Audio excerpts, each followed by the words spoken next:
The galactic trade station orbited a dying star, its metallic halls buzzing with the commerce of 1,000 species. In Sector 7, Administrative Wing B, Muriel sat at her terminal, fingers dancing across holographic displays as she processed cargo manifests with practiced efficiency.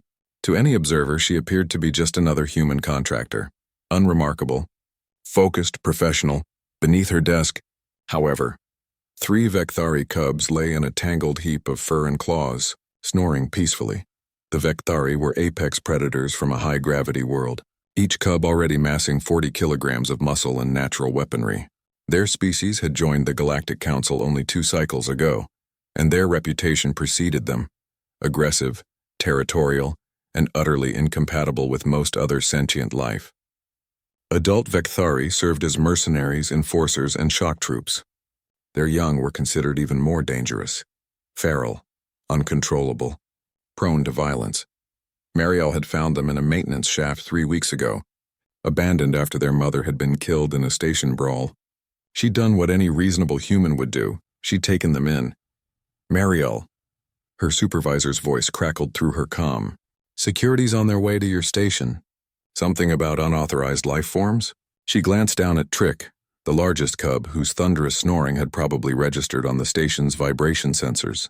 His siblings, Kes and Rova, were curled against his belly, their breathing synchronized in sleep. Acknowledged, Muriel replied calmly, returning to her work. The security team arrived within minutes. 3 officers, a Zentari, a Plexian, and a human named Rodriguez. The Zentarii, all chitinous plating and compound eyes, activated its scanner immediately. Explanation required. It clicked, its translator rendering the sounds into flat standard. 3 Vecthari juveniles detected beneath your workstation. This violates Station Protocol 7.3. No dangerous fauna in administrative sectors. Mariel didn't look up from her screen. They're resting. Try it sometime, does wonders for stress levels. Rodriguez stepped closer, hand hovering near his stunner. Ma'am, those are Vecthari cubs. They're classified as hazard level 6 organisms. We need you to step away from the desk. They're sleeping, Mariel said, her tone unchanged. And if you wake them before their nap is done, you're going to deal with 3 cranky predators who haven't had their mid-cycle rest. The Plexian, a gelatinous being whose form rippled with anxiety, burbled nervously. Impossible. Vecthari young cannot be domesticated. They attack on instinct. Protocol demands immediate containment or termination. Finally, Mariel stopped typing.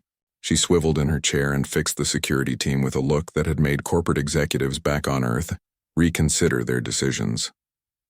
Termination? You want to kill 3 orphaned cubs because they're inconvenient? They're dangerous, the Zentarii insisted. They're babies, Mariel corrected. She reached down and the entire security team tensed. Rodriguez's hand closed around his stunner grip. Mariel's fingers found Trick's ear, scratching gently behind the ridge of bone that would one day support combat armor. The cub's snoring hitched, then resumed at an even deeper register. You know what I've learned about the Vecthari? Everyone treats them like monsters. Self-fulfilling prophecy, really. Raise a creature expecting violence, you'll get violence. Human psychology does not apply to... The Zentari began. Try me, Mariel interrupted.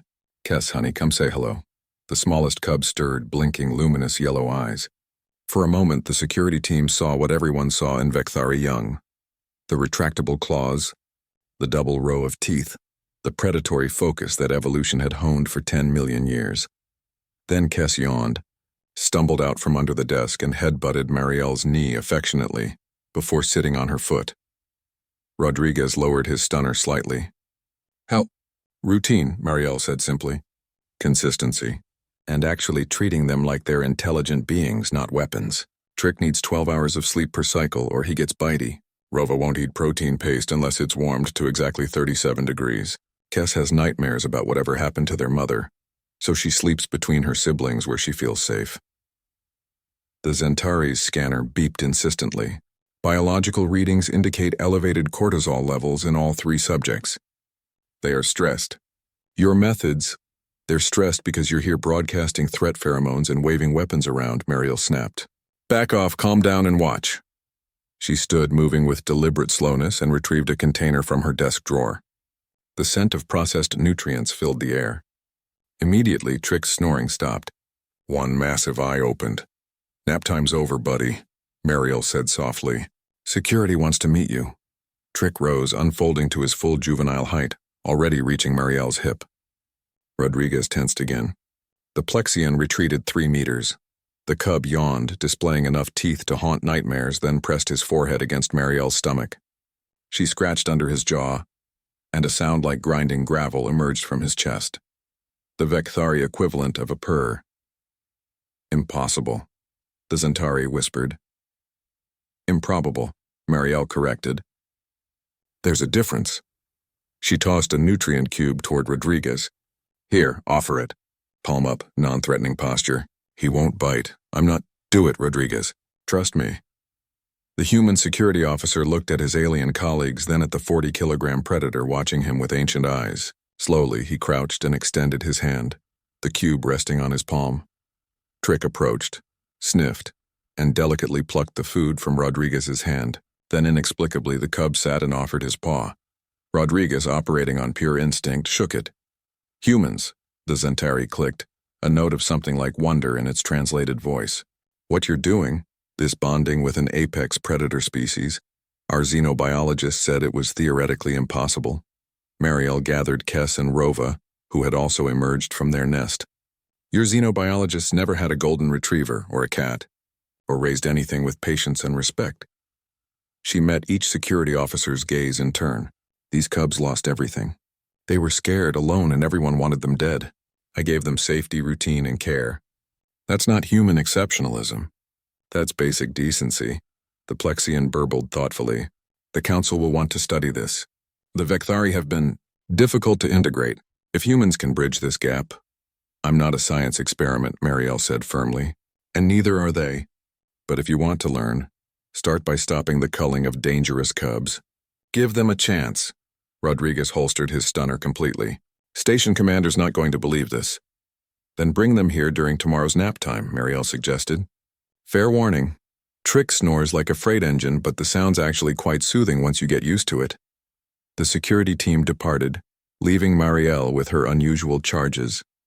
As she returned to her terminal, the 3 cubs settled back beneath her desk, already drifting toward sleep. Trick's rumbling snore resumed.